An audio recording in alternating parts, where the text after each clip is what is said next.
이 자리에 나와 예배한 우리 모든 성도님들 한 분 한 분이 우리 예수님께서 맡기신 위임하신 그 사명을 평생 감당하며 해 나가시고 일궈 나가시고 열매 맺으시는 귀한 신자가 되시기를 주님의 이름으로 축원합니다. 아멘. 한국은 유교 문화권의 나라입니다.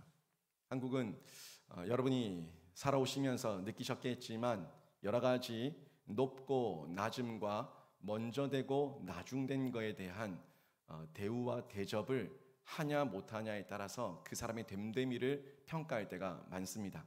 그래서 이런 위치와 높고 낮음과 먼저 된 것과 나중된 것 이런 것들을 주로 많이 따지는 곳이 유교인데 이 유교 문화권이 우리 한국의 문화권이죠.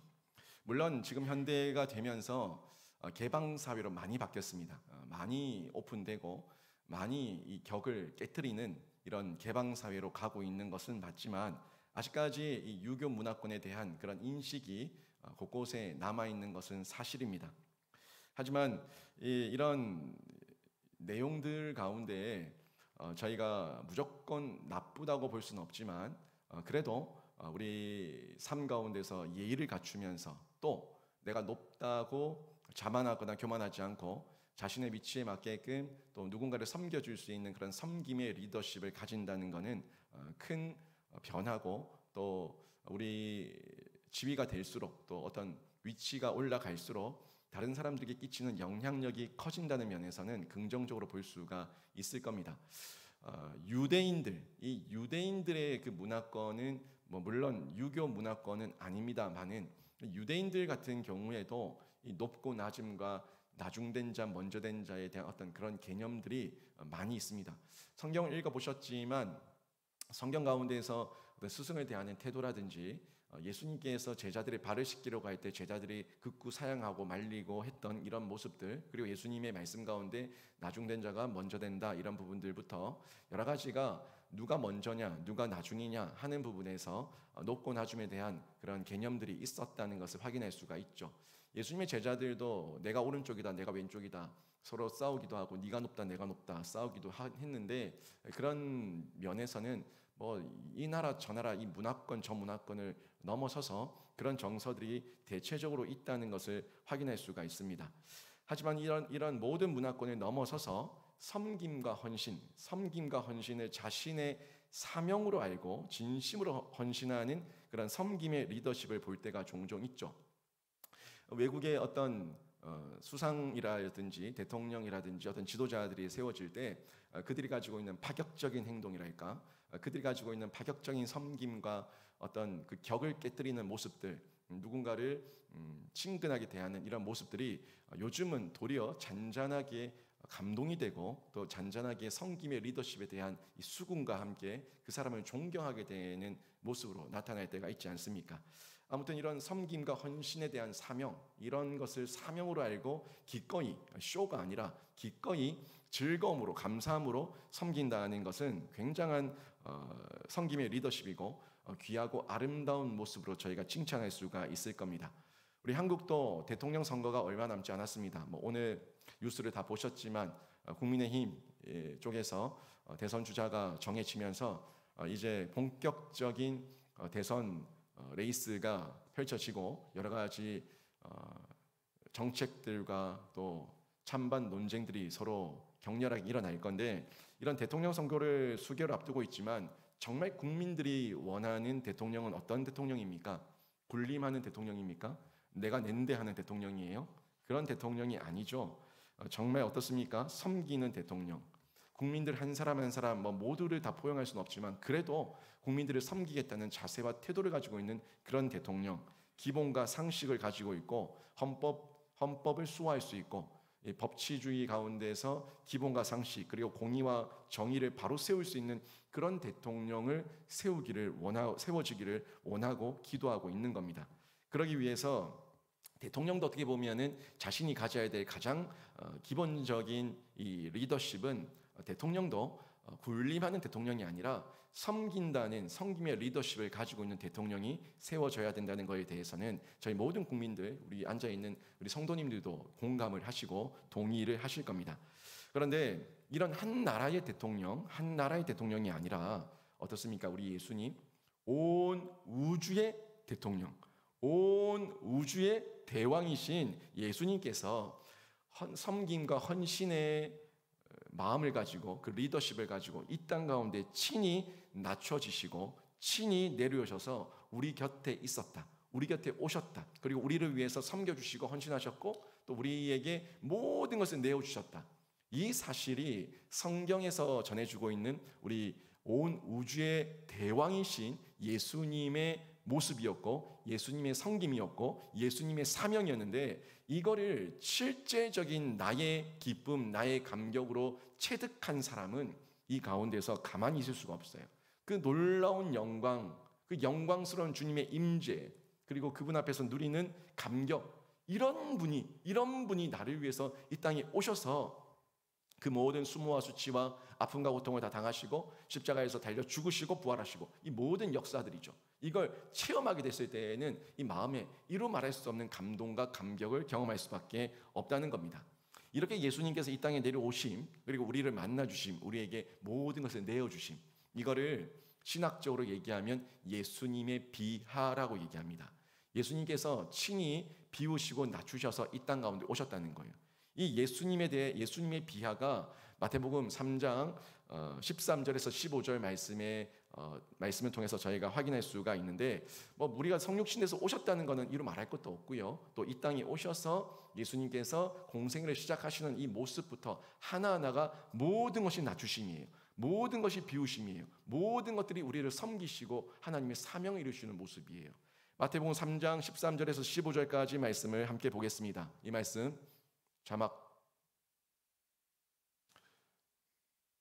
13절에 15절 말씀 같이 보겠습니다. 시작. 이때에 예수께서 갈릴리로부터 요단강에 이르러 요한에게 세례를 받으려 하시니 요한이 말려 이르되 내가 당신에게 세례를 받아야 할 터인데 당신이 내게로 오시나이까. 예수께서 대답하여 이르시되 이제 허락하라. 우리가 이와 같이 하여 모든 의를 이루는 것이 합당하니라 하시니 이에 요한이 허락하는지라. 아멘.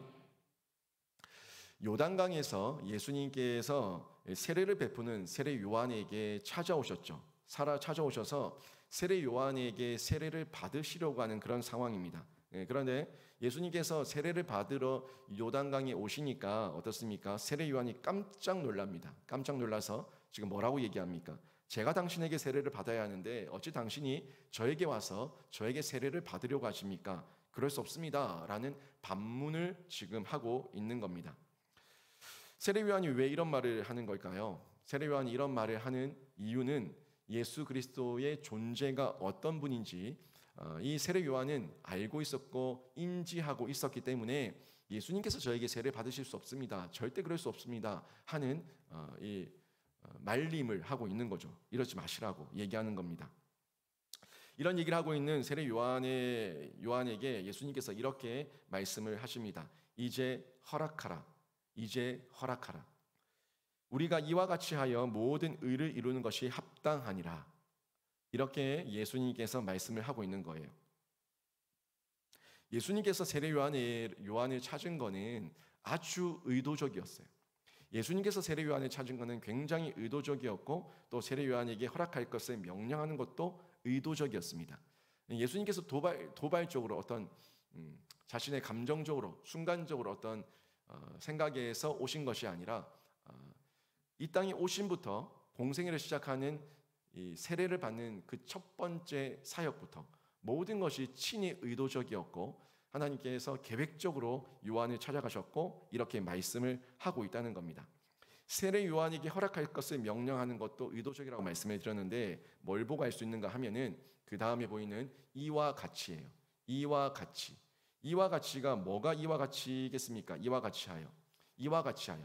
이와 같이 하여는 다른 게 아닙니다. 예수님의 낮추심이에요.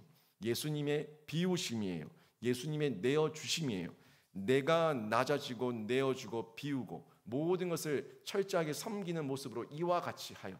내가 내어줌으로 하여. 내가 비움으로 인하여. 이 모든 것을 낮추고 헌신하고 섬기는 이 모습을 통하여 이 얘기를 전달하고 있는 건데 이 내용을 통해서 사명을 감당하겠다는 겁니다. 예수께서 사명을 감당하기 위한 과정이에요. 모든 비우심, 내려놓으심, 낮추심, 내어주심, 이 모든 것들이 예수님의 사명을 이루는 과정인데, 그 과정 이와 같이 하여 그때 주님께서 이루고자 하시는 사명이 완수된다는 것을 의도적이고 계획적으로 전달하고 있는 겁니다. 이와 같이 해서 결국에 예수님께서 이루고자 하셨던 그 사명이 뭐냐, 예수님께서 이루고자 하셨던 사명이 뭐냐 하면은, 그 사명은 바로 모든 의를 이루는 거예요. 오늘 방금 봤던 3장, 마태복음 3장 13절 15절 마지막 부분에 보세요. 우리가 이와 같이 하여 모든 의를 이루는 것이 합당하니라. 이와 같이 하여 모든 의, 모든 의가 뭐겠습니까? 이 모든 의는 궁극적으로는 우리를 의롭게 하심이에요. 하나님께서 예수 그리스도께서 하나님의 의로 이루신 것처럼 우리 또한 예수님의 의를 힘입어서 우리를 의롭게 하시는 건데, 이 의롭게 하시는 것이 결국에 뭐냐면 교회를 세우는 겁니다. 우리 이 땅에 하나님의 말씀을 증거할 교회를 세우고, 하나님 나라의 교회를 세우고, 각각 개개인과 신자의 교회를 세우는 것, 이 성전과 교회를 세우는 게 예수님께서 이루고자 하시는 그 사명이었고, 모든 의를 이루는 과정과 그 내용이었어요. 이 내용이 오늘 저희가 봤었던 요한복음 2장 19절 말씀에서 확인할 수가 있는데, 요한복음 2장 19절 말씀을 보십시오. 예수께서 대답하여 이르시되 너희가 이 성전을 헐라 내가 사흘 동안에 일으키리라. 아멘. 보이십니까? 이 성전을 헐라 내가 사흘 동안에 일으키리라. 지금 예수님께서 이 성전을 헐라고 얘기했던 성전을 헐라고 했던 거는 그때 눈에 보이는 성전이었어요. 너희가 이 성전이 본질이라 얘기하지, 너희가 눈에 보이는 이 껍데기 성질이 본질이라고 얘기하는데 이 성전 헐어봐라, 내가 사흘이면 일으키겠다 라고 얘기했을 때 많은 사람들이 예수님을 향해서 비난했습니다. 40년 동안 지은 이 성전을 네가 어떤 수로 사흘 만에 짓는단 말이냐, 말도 안 되는 소리 하지 마라. 완전 생각이 다르죠. 눈에 보이는 성전과 예수님께서 말씀하시는 진짜 개개인의 하나님의 성령이 임한 성전, 이 부분에 대한 개념이 완전히 다른 것을 저희가 확인할 수가 있는데요. 요한복음 2장 19절 말씀에서 이 성전은요, 공동체 성전입니다. 공동체 성전이고 개개인 교회의 성전됨입니다. 여러분, 우리가 개개인이 성령께서 임하셨을 때 우리 개개인을 뭐라고 얘기합니까? 교회라고 얘기하죠. 우리 개개인이 예수님께서 보내신 성령이 우리 안에 있으니까 우리가 성령의 전이에요. 그리고 성령께서 모여있는, 개개인이 모여있는 이 공동체가 되었을 때 이 공동체 또한 교회가 되고 하나님을 믿는 성도들의 모임이 되기 때문에 이 또한 공동체 교회가 되는 겁니다. 결국에 예수께서 너희가 이 성전을 헐라 내가 사흘 동안 일으키겠다 하는 이 사흘 동안 일으킨다는 것은 예수님께서 이 땅에 오셔서 이루시고자 하셨던 그 모든 의입니다. 의를 이루어서 성령을 보내어서 우리를 의롭게 하시고 교회를 의롭게 하시고 하나님 나라를 확장시키시는 이 일을 이루시겠다는 말씀을 전달하고 있는 겁니다. 바로 이 새 시대의 교회죠. 새 시대의 교회고 각 사람이 예수를 믿고 성령을 받은 교회로 세우시기 위한 사명, 공동체 교회, 각 개인의 교회, 이 모든 것들을 얘기하고 있는 건데, 이 사명을 감당하기 위해서 의도적이고 적극적으로 자신을 낮추신 겁니다. 자신을 낮추신 거예요. 여러분은 사명을 이루기 위해서 낮출 수 있습니까? 여러분 스스로는 사명을 이루기 위해서 스스로를 낮출 수 있냐고요? 사명을 위해 헌신과 섬김으로 실천할 수 있냐는 겁니다. 사명을 위해서 헌신함으로, 섬김으로 여러분이 그 사명을 이루기 위한 실천을 할 수 있냐 하는 겁니다. 섬김은 기본적으로 낮추는 거예요. 헌신은 기본적으로 내 것을 내어주는 거예요. 낮추고 내어주고 비우는 것, 이게 뭐예요? 섬김이에요. 헌신이에요. 이것을 저희가 할 수 있냐는 겁니다. 사명 이루기 위해서 우리가 낮춰야 되고 섬겨야 되는데, 많은 성도들이 사명을 알아도 자신의 자존심 때문에 그 사명 이루는 것을 가로막습니다. 무슨 말인지 이해되십니까? 분명히 말씀을 듣고 기도를 하고 내가 이걸 좀 해야 되는데, 이걸 좀 했으면 좋겠는데 하는 마음이 있는데 뭐가 가로막아요? 자존심. 자기 의가 앞서서 모든 것을 가로막는 이런 경우들이 상당히 많이 있다는 겁니다. 돈 버는 경우는 어떻습니까? 돈 버는 경우에는 체면이 그렇게 중요하지 않아요. 물론 그런 사람도 있을 수 있지만 많은 사람들은 돈만 준다면 내 체면이야 잠시 내가 헌신하고 수고하고 비우는 거야 어때? 라고 얘기하면서 체면 같은 걸 차리지 않아요. 그런데 우리가 대가가 없다, 내가 왜 해야 되는데 라는 마음이 들 때는 사명, 헌신 이런 부분들을 그냥 신발 벗어 던져버리듯이 그렇게 던져버리고 감당하지 않으려고 할 때가 많이 있다는 겁니다. 많은 성도들이 사명을 알아도 자신의 자존심 때문에, 자신의 마음 때문에, 자신의 의 때문에 이것을 하지 않으려고 합니다. 그리고 자신의 그 감정을 해결하지 못해서 결국에는 자신에게 주어져 있는, 신자에게 주어져 있는 성화의 의무까지도 포기하는 경우가 많이 있다는 겁니다. 예수님의 비하를 통해서 우리의 사명을 점검해 볼 필요가 있어요. 여러분은 정말 헌신하시고 섬기시는 중에 어떤 마음과 헌신과 섬김의 자세와 태도를 가지고 섬기고 있는지, 또 여러분이 여러 가지 지금까지 섬겨오시고 사명을 감당하시는 중에 자존심 때문에 마음이 상하고 자존심 때문에 일을 덮어버리고 자존심 때문에 자리를 떠나버렸던 적은 없었는가 하는 부분에서 한 번 더 점검해 봐야 되는 겁니다. 온 우주의 대왕이신 예수님께서 이 땅에 오신 거는 이런 자존심이 하나도 없었습니다. 이런 마음의 감정과 의를 내세우고자 하는 그런 이기적인 모습들은 아무것도 없었습니다. 전적으로 섬김이었고, 전적으로 헌신이었고, 전적으로 이타적이었고, 모든 면에서 하나님 예수 그리스도를 위한 것은 아무것도 없고, 모든 면에서 우리를 위함이었어요. 이 부분이 예수님의 비하예요. 예수님의 비하고 예수님의 섬김이고 헌신이에요. 성육신으로 이 땅에 내려오시는 비하를 단행하셨습니다. 그 우주의 대왕께서 인간 육체를 입고 이 땅에 오셨다는 것은 어마어마한 일이에요. 인간이 마치 미물인 개미, 그 개미 같은 존재가 되었다는 것과 똑같은 얘기예요. 그만큼 비교할 수 없을 만큼의 미물로 우리 예수님께서 성육신하셨다는 것은 예수님의 비하입니다. 거기다가 죄인인 인간에게 사역을 시작하시는데 죄인인 인간에게 먼저 오셔서 인간에게 세례를 받으시는 비하였습니다.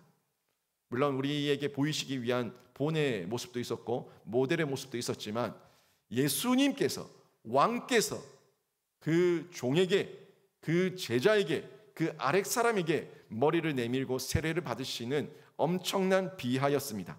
그리고 그 모든 성육신과 또 사람에게, 죄인에게 세례를 받으시는 모든 비하의 결국은, 그 이유는 모든 의를 이루기 위해서, 이와 같이 하여 모든 의를 이루기 위해서 예수님께서 실제적으로 받으시고 그 사명의 과정을 부끄러워하지 않으시고 개의치 아니하시고 직접 받으셨다는 거예요.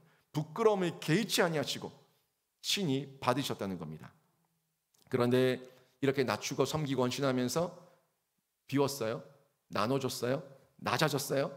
그런데 이 모습을 우리 하나님께서는 역전시키셔가지고 도리어 높이시는 승기, 예수님의 승리, 예수님의 높아지심, 예수님의 영광으로 도리어 보여주시는 역전의 역사를 우리 하나님께서 보여주셨다는 겁니다.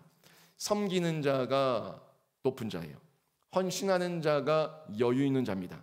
제가 어저께도 여러분은 선물을 받는 걸 좋아합니까? 나누는 걸 좋아합니까? 라고 물었었는데 선물을 받는 것보다 선물을 줄 수 있는 사람이 더 복된 사람이에요. 말씀드렸죠? 마음이 여유가 있어야지만 나눠줄 수 있어요. 아무리 많아도, 아무리 차고 넘쳐도, 아무리 썩어서 내버려도 마음에 여유가 없으면 쌀 한 톨도 나눌 수 없습니다. 마음에 여유가 있는 사람이 나누는 거예요. 그리고 나눈다는 것은 내가 소유했다는 거기 때문에, 내가 가지고 있기 때문에 나눌 수 있는 거기 때문에 풍족함의 의미가 있는 겁니다. 결국 이처럼 누군가의 선물을 나누는 것도 섬김이고 헌신일 수 있지만, 우리가 예수 그리스도의 이름을 가지고 예수의 사명을 본받아서 누군가에게 교회 앞에서, 이 세상 앞에서 섬긴다, 나눈다, 헌신한다는 것은 결국에 그 모습 가운데 여유가 있다는 거고 풍족하다는 증거를 나타내는 건데, 이렇게 나누고 베풀 수 있는 사람이 진 사람이 아니고 실패자가 아니고 패배자가 아니고 승리자고 여유 있는 사람이고 진짜 이긴 사람이라는 것을 예수님의 사역을 통해서 저희가 확인할 수가 있습니다. 모든 의를 이루는 과정, 모든 이루시기 위한 이 과정은 예수님의 사명을 감당하는 모습이었어요. 그래서 예수님께서 어떻게 말씀하셨습니까? 마가복음 10장 45절에서 인자가 온 것은 섬김을 받으려 함이 아니요 도리어 섬기려 하고 많은 사람에게 대속물로 주려 함이다. 분명하게 말씀하셨는데, 인자가 온 것은 섬김을 받으려 함이 아니다, 도리어 섬기려 합니다. 여러분, 어린 자는 늘 섬김을 받으려고 합니다. 어린 자는 늘 달라고 얘기합니다. 늘 달라고 징징거립니다. 여러분 자녀들을 보지 않습니까? 조금만 불편하면 징징대고 불평하기 좋아하고 투정 부리기 좋아하고 엄마는 이것도 안 해주고 어려서 그래요. 너무너무 어려서 그래요. 신앙도 마찬가지입니다. 신앙도 잘하면, 성장하면 나눠주는 사람이 되지 더 내놓으라고 말하는 사람은 아닙니다. 신자는 자란 만큼, 성장한 만큼 베풀고 섬길 수 있는 여유와 예수 그리스도의 채워주시는 그 사랑의 은혜를 소유한 사람이, 십자가의 복음을 소유한 사람이 그리스도의 장성한 분량까지 자란 사람인데, 그리스도의 장성한 분량의 본체가 예수 그리스도시기 때문에 예수 그리스도의 사명과 예수 그리스도의 헌신과 예수 그리스도의 섬김과 예수 그리스도의 그 비하는 우리에게 전달해 주는 바가 너무너무 크고 우리의 롤 모델이 되기에 충분하다는 겁니다. 여러분이 사명을 감당하기 위해 순간순간 나를 낮추는 이 태도 역시 여러분이 못나서가 아닙니다. 여러분이 못나서 섬기는 게 아니에요. 여러분이 약해서 섬기는 게 아닙니다. 사명을 위해서 자원함으로 낮추는 섬김과 헌신이기 때문에 그 누구도 여러분의 존재 본질을 훼손할 수 없습니다. 여러분이 우리 교회에 와서 본교회에서 화장실 청소하는 것이 여러분의 존재를 훼손하는 겁니까? 여러분이 주방에서 음식을 하는 것이 여러분의 본질과 여러분의 정체성을 훼손하는 겁니까? 여러분이 교회에서 이 모양 저 모양으로 헌신하고 수고하고 땀 흘리는 것이 여러분이 마치 노동자처럼 보이십니까? 그런 게 아니에요.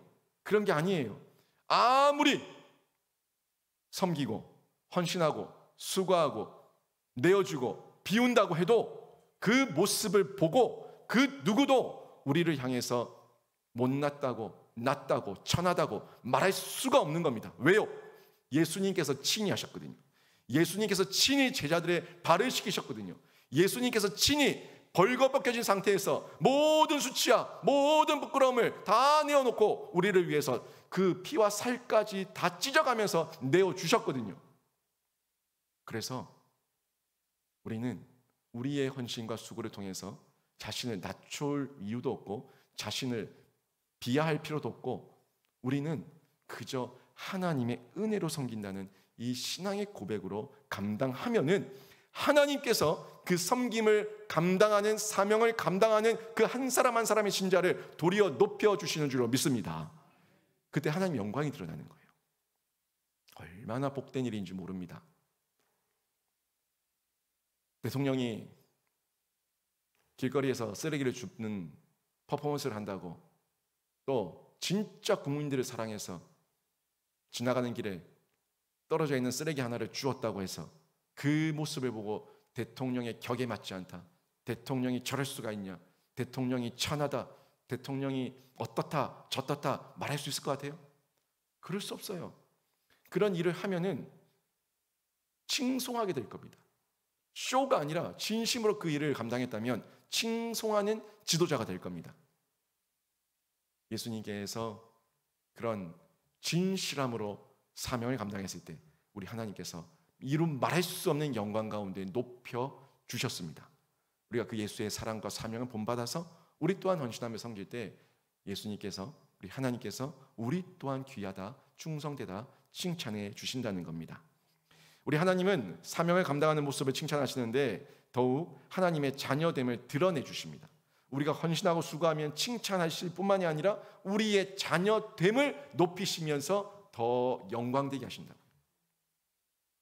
마태복음 3장 16절 17절에 보십시오.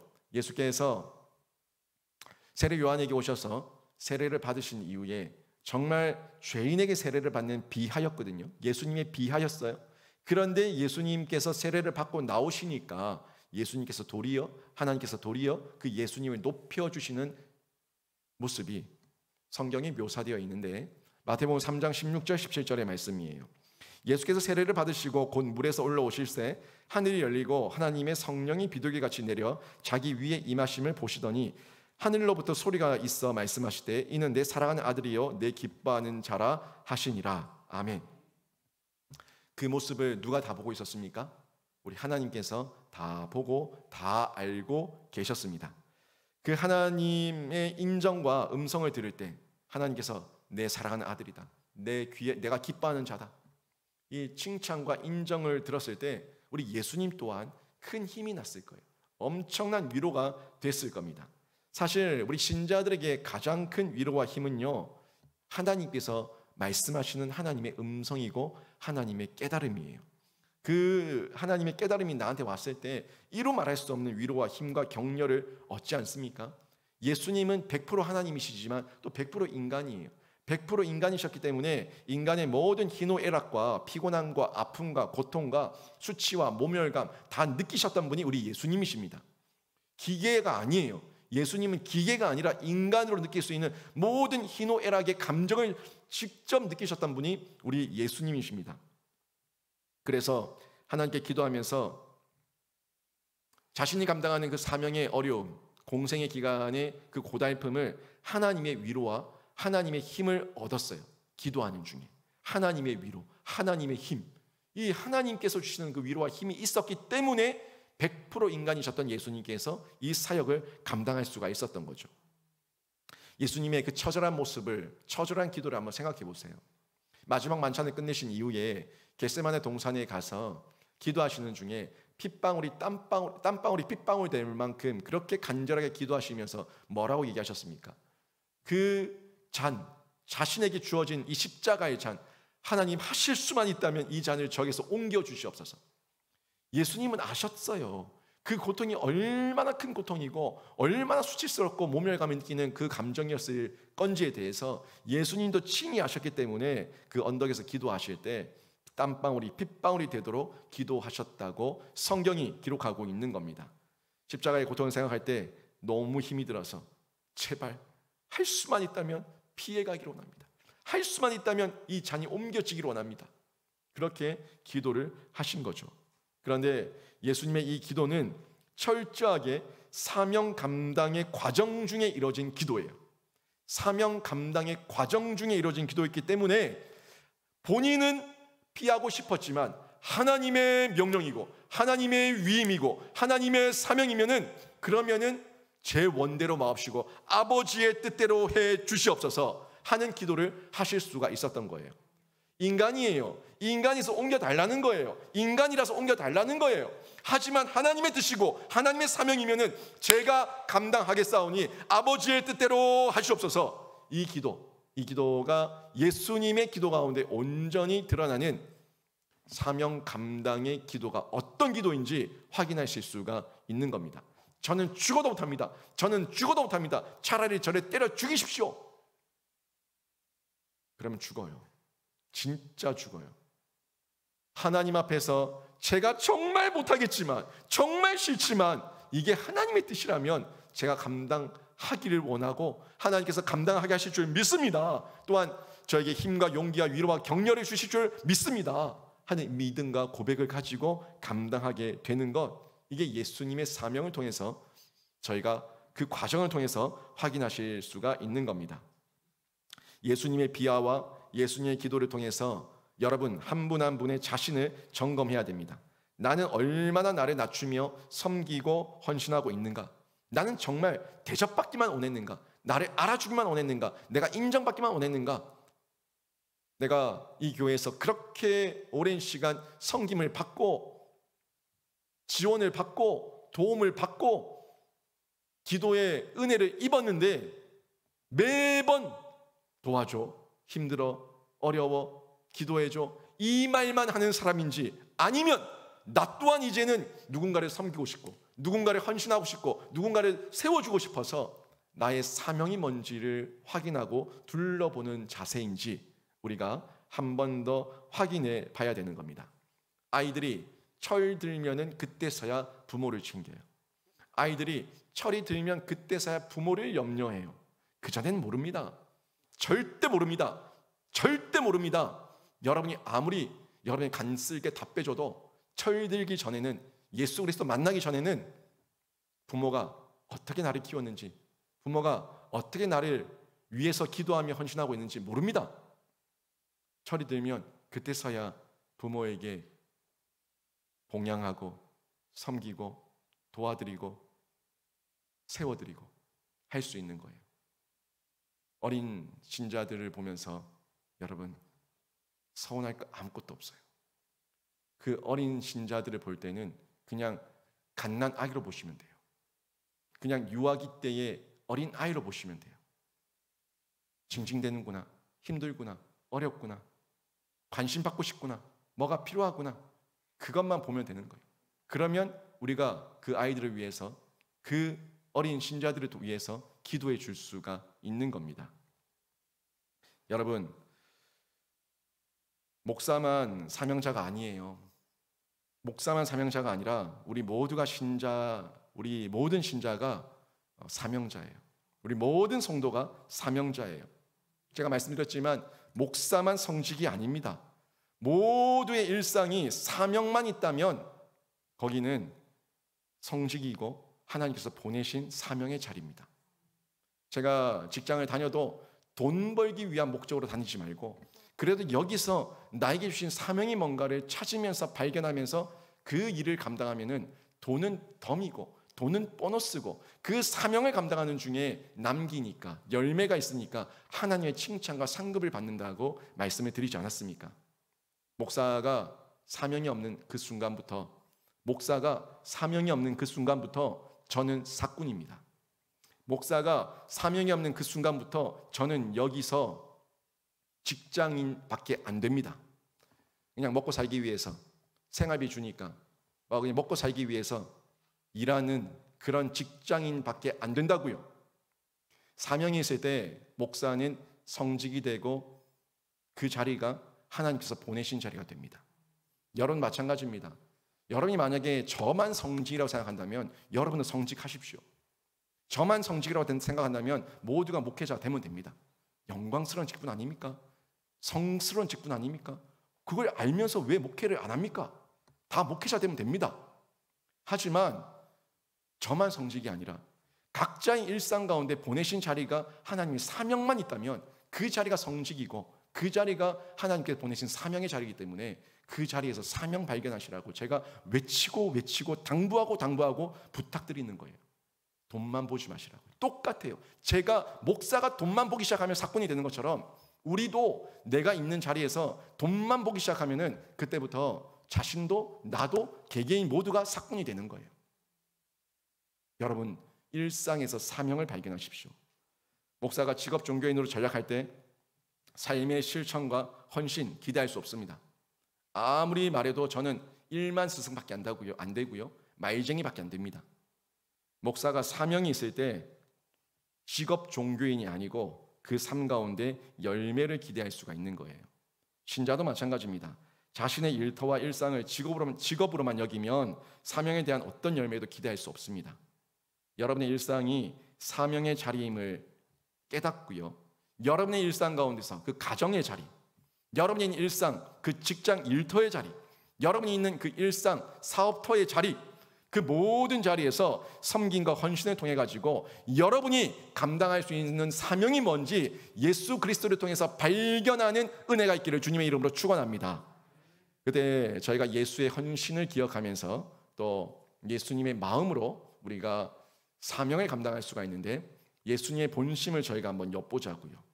마태복음 26장 20절에서 28절까지 말씀을 쭉 보시게 되면 이 말씀의 마지막 만찬에 대한 내용이 나옵니다. 예수님께서 체포당하시기 전에 제자들과 모여서 마지막 만찬을 나누는 내용이 쭉 나오는데 이때 예수님께서 이미 가룟 유다의 배신을 알고 계셨습니다. 그러나 예수님께서는 만찬 석상에서 가룟 유다의 이름을 지명하거나 지목하지 않았습니다. 다만 제자들이 다 있는 자리에서 예수님께서 뭐라고 말씀하셨냐면 너희 중에 한 사람이 나를 팔 것이다 라고 말씀을 하셨어요. 왜 그랬을까요? 왜 예수님께서 가룟 유다를 보고 야 이 나쁜 놈아 너 나 팔아먹었지 라고 얘기하지 않고 또 그 11명의 다른 제자들에게 조용히 은밀하게 내용을 전달해서 가룟 유다를 제거해버려라, 가룟 유다를 좀 설득해봐라, 그렇게 왜 안 하셨을까요? 예수님께서는 그 만찬 석상에서 그냥 누군가가 나를 팔 거다, 너희 중에 한 사람이 나를 팔 거다, 이것만 얘기를 했습니다. 이렇게 말씀하셨던 이유는요, 가룟 유다에게 주시는 마지막 기회였어요. 돌이켜라, 회개해라, 반성하고 돌이키고 다시금 생각해라 하는 마지막 기회를 주셨던 겁니다. 예수님은 이 말씀을 듣고 가룟 유다가 스스로 잘못을 뉘우치고 회개하기를 원하셨던 건데, 그런데 가룟 유다는 끝까지 그 마지막 기회를 저버렸고 스스로 거부하고 맙니다. 그때 다른 제자들이 서로가 예수님 저는 아니지요, 예수님 저는 아니지요, 예수님 저는 아니지요 라고 얘기를 했어요. 그때 가룟 유다가 여러 사람이 저는 아니지요, 저는 아니지요 라고 얘기하니까 가룟 유다가 자기도 가만히 있다가 예수님 나는 아니지요, 나는 아니지요 라고 능청스럽게 이야기를 하는 모습을 성경을 통해서 저희가 확인할 수가 있습니다. 이미 가룟 유다의 양심은요 화염을 맞았어요. 이미 죽은 화석입니다.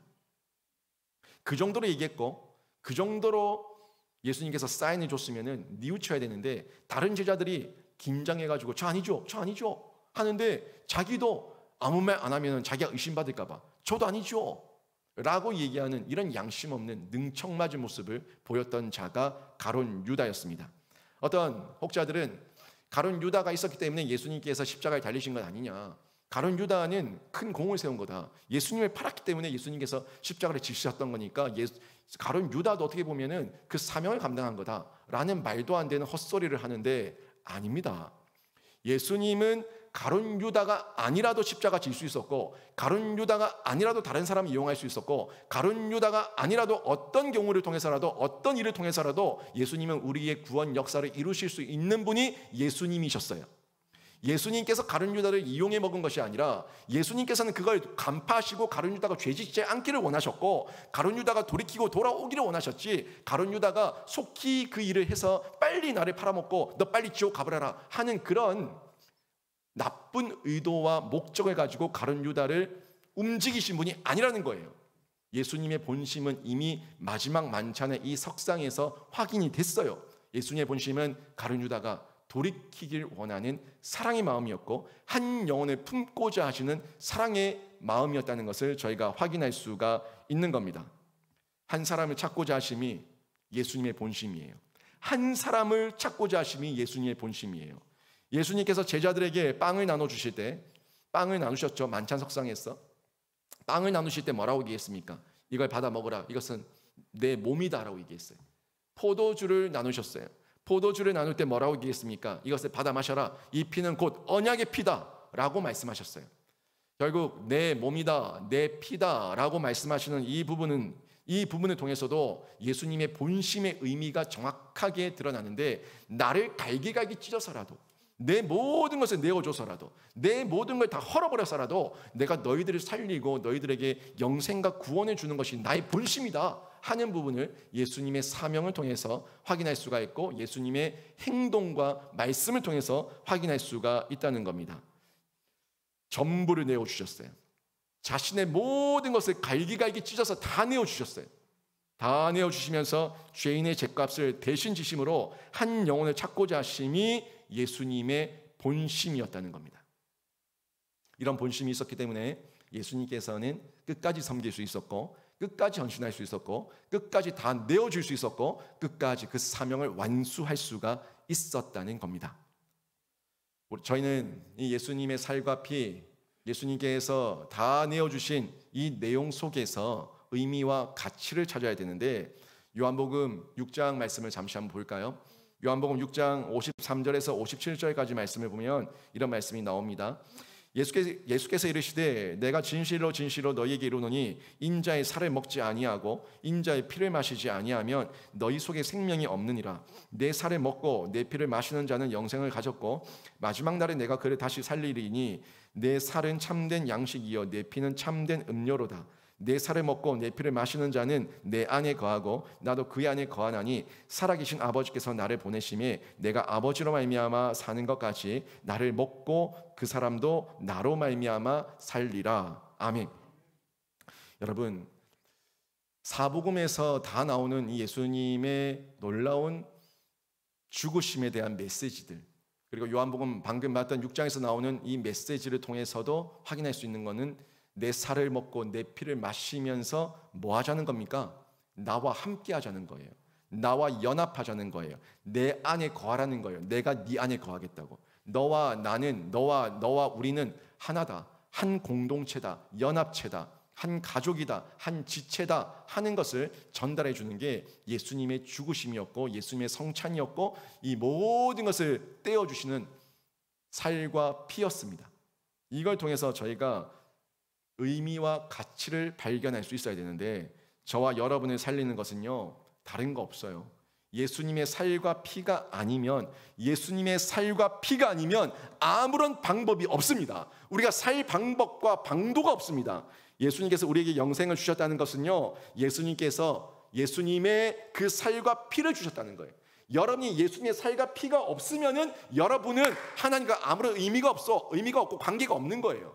여러분 구원 받았습니까? 예수 그리스도가 여러분 안에 계십니까? 여러분이 성령을 받아서 성령께서 계신 교회가 되었습니까? 성전이 되었습니까? 여기에 여러분이 아멘이라고 얘기할 수 있다면 여러분은 예수의 살과 피와 연관이 있어야 된다고요. 그 살이 나랑 무슨 상관이냐? 그 피가 나랑 무슨 상관이냐? 라고 얘기한다면 여러분 예수와 아무 상관없는 사람이에요.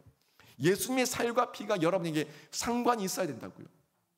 여러분이 구원받았다면은 반드시 여러분은 예수의 살과 피를 받아 먹고 마신 자여야 됩니다. 그 피를 먹고 마셨다는 것은 그 십자가에서 죽었다는 거예요. 십자가에서 나는 죽고 예수로 다시 살아났다는 거예요. 나는 죽고 예수로 다시 살아나서 그 가운데서 아직 어려서 갓난아기처럼 젖을 빨고는 있지만, 그런데 성화의 과정을 통해서 성장하는 과정 중에 있기 때문에 그리스도의 장성한 분량까지 자라기 때문에 괜찮다는 거예요. 여러분 확인하십시오. 여러분 예수 그리스도의 살과 피를 먹고 마시고 여러분이 십자가에서 죽고 여러분 중생하시고 거듭나셔서 예수 그리스도 안에서 새 생명 얻은 자가 맞습니까? 맞다면은 이제 여러분은 태어나셨기 때문에 자라나셔야 된다고요. 자라나는 중에 섬김을 받습니다. 헌신과 섬김을 받습니다. 하지만 헌신과 섬김을 받는 거로 인생을 끝내지 마시고 신앙 여정을 끝내지 마시고 여러분이 섬김을 받는 중에 잘하시고 양육 교육 훈련을 받아서 성장하셔가지고 여러분이 이제는 그리스도의 장성한 분량으로 다른 사람을 섬길 수 있는 그런 사명을 감당하시기를 주님의 이름으로 축원합니다. 거기까지 자라가야 된다고요. 그 살과 피를 가졌기 때문에, 먹었기 때문에 그 의미와 가치를 두고 우리는 성장하게 되는 겁니다. 세상 사람들은 힘들고 어려울 때 이런 말을 합니다. 세상 사람들 힘들고 어려울 때 뭐라고 얘기합니까? 야야야, 다 먹고 살려고 하는 건데 건강 잃으면 뭐하노? 죽으면 뭐하노? 대충 해라. 이렇게 얘기합니다. 다 먹고 살려고 하는 건데 건강 잃으면 뭐하노? 죽으면 뭐하노? 대충 해라. 살살 해라. 이렇게 얘기합니다. 이거는 100% 세상 가치입니다. 100% 세상의 말입니다. 그런데 예수님은요, 돈 버는 데는 그렇게 해도 돼요. 돈 버는 데는 대충 해도 돼요. 살살 해도 돼요. 돈만 목적이라면 대충 해도 되고 살살 해도 되고, 돈 안 벌어도 돼요. 돈 벌고 나서 내 목숨 잃으면 뭐 할 겁니까? 돈 벌고 나서 내 죽으면 뭐 할 겁니까? 그런데 예수님은요, 예수님의 그 사역은 사역이자 사명이었어요. 직업이자 사명이었어요. 자신의 일이자 사명이었어요. 사명이었기 때문에 대충 하지 않으셨습니다. 먹고 살기 위함이 아니라 살과 피까지 다 찢어서 다 내어주기 위함이 예수님의 사명이었고, 예수님의 직업이었고, 예수님의 일상이었고, 예수님의 일이었기 때문에 예수님은 우리를 살리기 위해서 모든 것을 다 찢어서 내어주셨습니다. 여러분, 세상 사람들이 돈 벌고 죽으면 많어, 돈 벌고 건강 잃으면 많어, 대충 해라, 살살해라 하는 얘기는 결국 뭐가 없다는 얘기예요? 거기에 사명이 없다는 거예요. 돈 버는 게 전부였어요. 돈 버는 게 전부였어요. 그러니까 대충 해도 돼요, 살살해도 돼요. 하지만 여러분이 그리고 우리 자녀들이 앞으로 살아가는 중에 그 일상 가운데서 그곳에 사명만 있다면, 하나님께서 주신 사명만 있다면 뛰어드는 겁니다. 뛰어드는 거예요. 뛰어들어서 죽을 때까지 뛰어드는 거예요. 죽고자 뛰어드는 거예요. 누구를 위해서? 하나님 나라를 위해서, 하나님 영광을 위해서 죽고자 뛰어드는 거예요. 죽고자 뛰어들면은 그 뛰어든 그 사람을 통해서 하나님께서 열매 맺게 하실 줄로 믿습니다. 열매 맺는 거예요. 여러분, 저는 영신교회의 모든 역사를 모릅니다만 영신교회의 긴 역사를 알고 계신 분들은 아시지 않습니까? 이 영신교회에 이 모양 저 모양으로 사시고 헌신하고 수고하시면서 돌아가신 분도 계시고 또 떠나신 분도 계시고 또 여러 모양으로 이런저런 변화들이 있었지만 그 중에 정말 헌신됐던 분들의 수고와 땀방울과 그 열매가 여기까지 온 거예요. 그 열매가 있었기 때문에 여기까지 많은 변화 속에서 성장하고 자랄 수가 있었던 겁니다.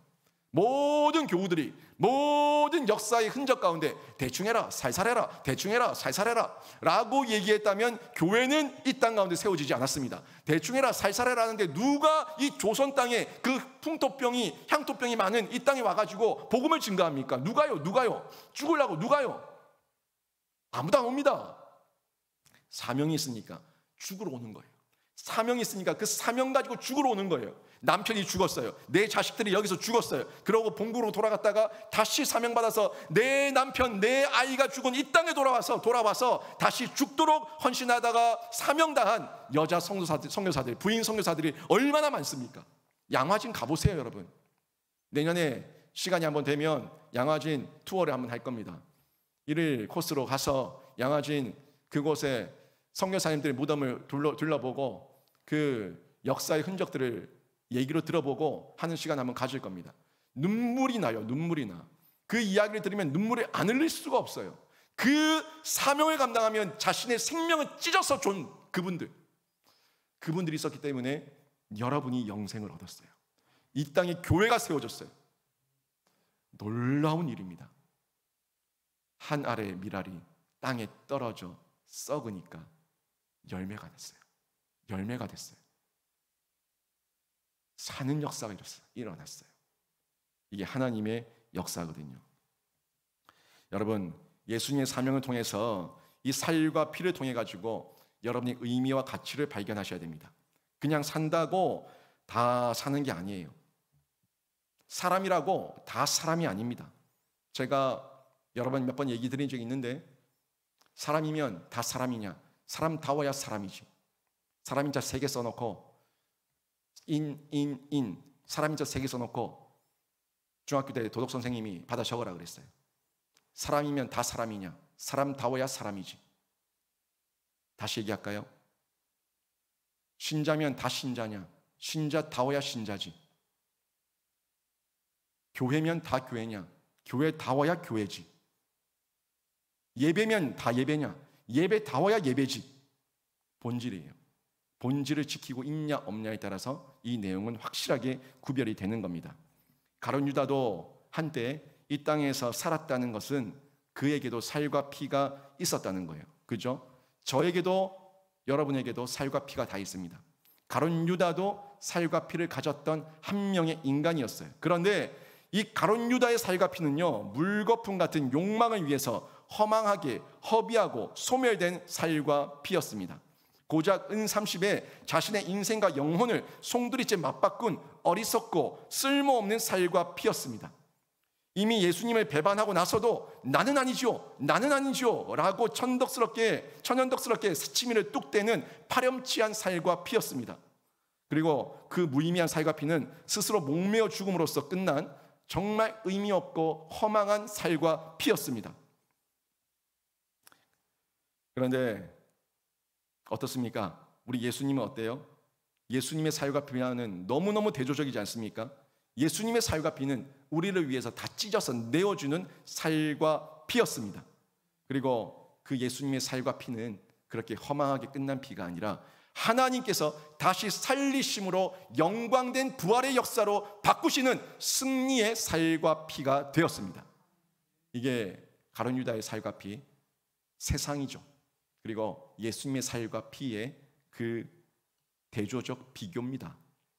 여러분이 사명자로 사명 감당하며 살기 위해서는요, 날마다 예수님의 살과 피와 의미와 가치를 유지하면서 묵상할 수 있을 때, 그때 여러분이 사명을 감당할 수가 있는데, 여러분의 그 살과 피, 여러분의 모든 살과 피라는 건 여러분 전 인생이 하나님 앞에 사명을 발견해서, 여러분의 자녀들이 사명을 발견해서 돈 때문에 사는 인생이 아니라 하나님의 사명을 위해서 사는 귀하고 복된 인재와 인물이 되기를 주님의 이름으로 축원합니다. 이런 사명자로 설 때 하나님 앞에서 예수의 위임을 우리가 감당하게 되는 거예요. 예수님께서 위임하신 위임 명령이 있지 않습니까? 그 명령을 감당하는 진짜 참 생명사역자가 되는 거예요. 마태복음 28장 1절에 10절 말씀을 보면은 예수님의 부활 사건, 부활 역사의 흔적이 쭉 나와 있습니다.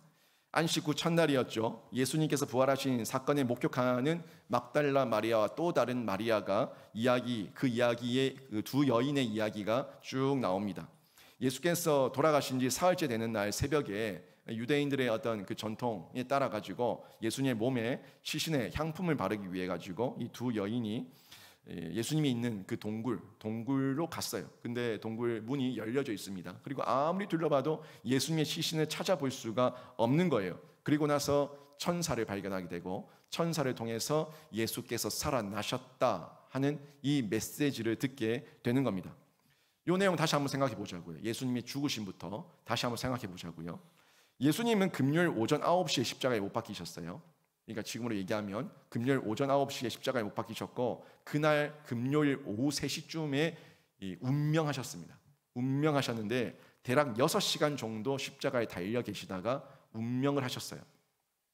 그런데 6시간 만에 운명을 하시니까 예수가 죽었다는 보고를 빌라도가 듣고 나서 너무 의아해가지고 그 십자가 현장을 지키고 있었던 백부장을 불러가지고 진짜 죽었냐라고 확인까지 하는 일이 있었습니다. 왜 확인한 줄 아십니까? 왜 확인했냐면 너무 일찍 죽어서 그랬어요.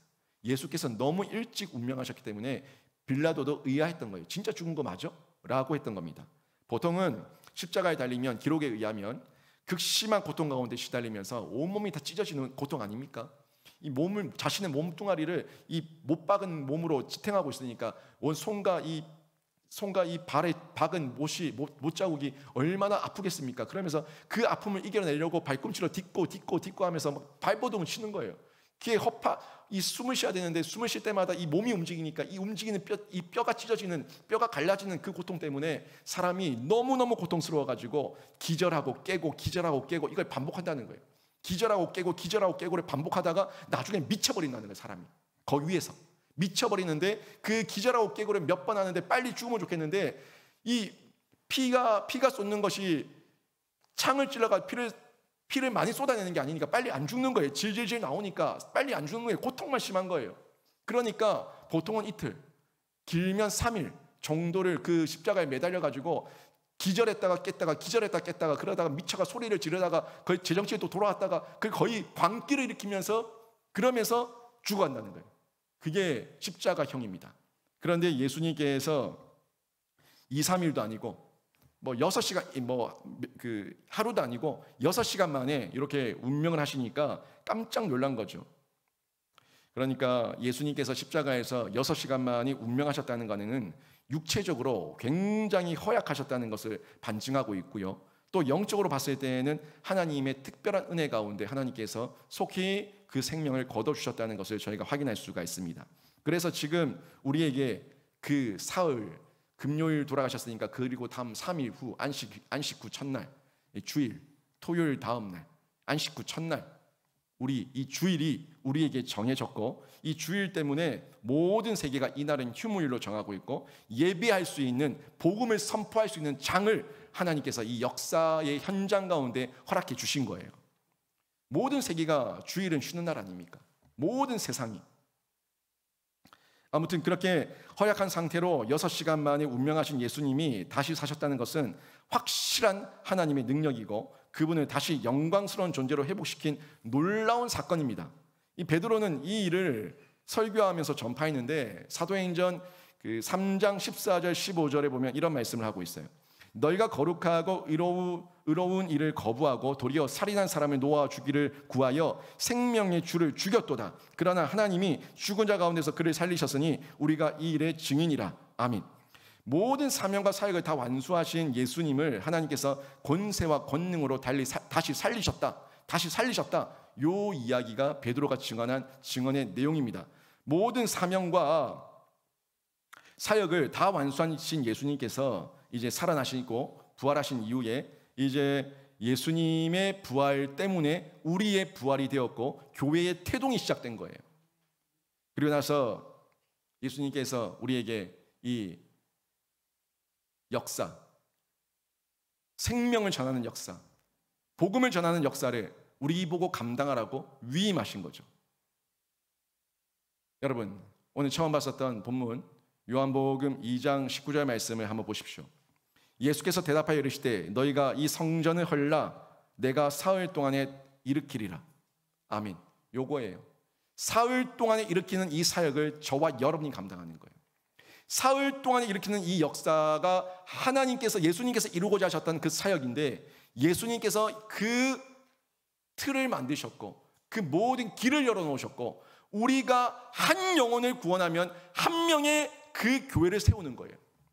예수님께서 사흘 만에 세우셨던 그 성전을 또 다른 한 사람을 통해서 우리가 세우는 거예요.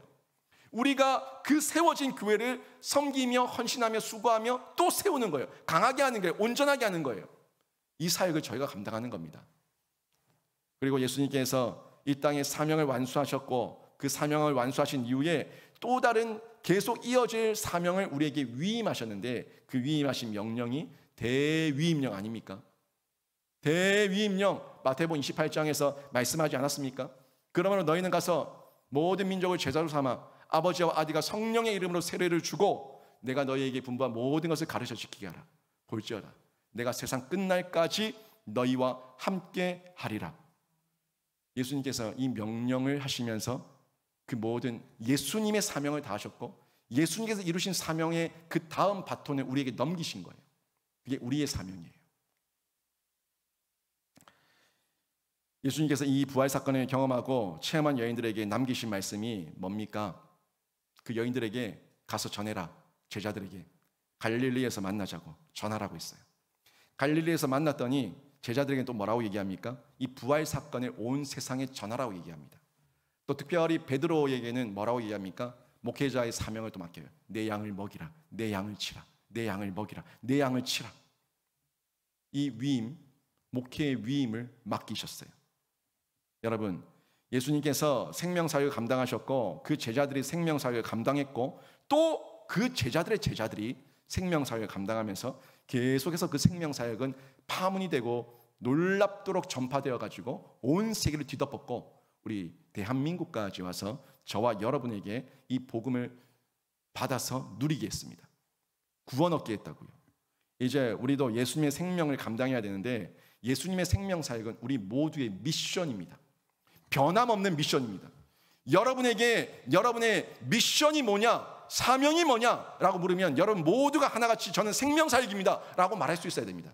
그 다음에 그 생명사역을 감당하기 위해서 각자의 상황, 각자의 재능, 각자의 달란트, 각자의 위치, 각자의 환경을 각자에게 주셨는데 그게 각자에게 주신 비전이에요. 이해되십니까? 미션이 먼저고요, 그 다음에 비전이라고요. 미션은 변함없는 생명사역이에요. 예수께서 우리에게 맡기신 위임 명령 사역이에요. 그 다음에 각자의 상황에 따라서 달란트와 재능과 기질과 환경과 위치에 따라서 각자가 각자의 다양한 모습으로 그 일을 감당하는데 각자의 비전이라고요. 누군가는 제과제빵으로, 누군가는 피아노로, 누군가는 그림으로, 누군가는 정치인으로, 누군가는 경제인으로, 누군가는 법조인으로, 누군가는 의료인으로, 누군가는 이런저런 모습으로 다양한 모습으로 그 사명을 감당하는데 똑같은 길이 아니에요. 똑같은 모양이 아니에요. 똑같은 모습이 아니에요. 각 지체예요. 각 지체의 기능을 가지고 있는데 그 기능은 하나예요. 뭐예요? 생명사역이에요. 교회를 세우는 거예요. 성전을 세우는 거예요. 한 몸을 이루는 거예요. 뚫어지십니까? 고린도전서의 그 은사의 내용들과 예수께서 맡기신 사명의 내용들과 미션과 비전을 통해서 나에게 주신 미션이 뭐냐 하는 부분 이 연결되십니까? 여러분의 미션은 하나입니다. 생명사역입니다. 하지만 여러분이 주어진 비전은 다양합니다. 모든 기질과 재능과 달란트와 상황과 환경이 다양하기 때문에 그 지체들이 모이면 한 몸이 되는 거예요. 한 교회가 되는 거예요. 한 공동체가 되는 거예요. 이 사명을 각자의 모양과 모습으로 감당해 나가는 겁니다. 예수님께서 그 가운데 가장 중요하게 뭐라고 얘기하셨어요? 우리와 함께 하신다고. 우리와 함께 하신다고 명확하게 말씀해 주셨습니다. 예수님께서 함께 하시면요 뭐든지 할 수 있습니다. 예수님께서 함께 하시면 또 이겨낼 수 있습니다. 예수님께서 함께 하시면 또 승리할 수 있습니다. 여러분 상황 가운데 여러 가지 힘든 어려움이 있죠. 약간의 고통과 상황이 있죠. 여러분 그거 지나갑니다. 분명히 지나갑니다. 또 지나갑니다. 다 지나갑니다. 다 지나고 나서 여러분은 승리하게 될 겁니다. 영원을 바라보시면서 이겨내시기를 바랍니다. 말씀 한 구절 같이 읽고 설교를 마치는데요. 골로새서 1장 21절에서 25절까지 말씀인데요. 이 말씀 24절부터 25절까지 말씀인데 같이 한번 읽겠습니다. 시작. 나는 이제 너희를 위하여 받는 괴로움을 기뻐하고 그리스도의 남은 고난을 그의 몸된 교회를 위하여 내 육체에 채우노라. 내가 교회의 일꾼 된 것은 하나님이 너희를 위하여 내게 주신 직분을 따라 하나님의 말씀을 이루려 함이니라. 아멘. 여러분 고난이 있습니다. 그 고난이 있는데 그게 여러분 자기 십자가입니다. 자기 부인이 필요하고요. 그 자기 십자가와 자기 부인을 통해 가지고 여러분이 그 남은 고난을 채우시면은 몸된 교회를 위해서 내 육체에 채우시면은 그 모든 것들을 통해서 하나님께서 도리어 살리시고 도리어 위로하시고 도리어 새롭게 만들어 주실 줄로 믿습니다. 예수께서 우리에게 위임하신 사명을 끝까지 감당하셔서 교회의 일꾼으로 쓰임 받으시고 생명사역자로 날마다 쓰임받고 사명 감당하는 우리 모든 성도들 되시기를 주님의 이름으로 축원합니다. 아멘.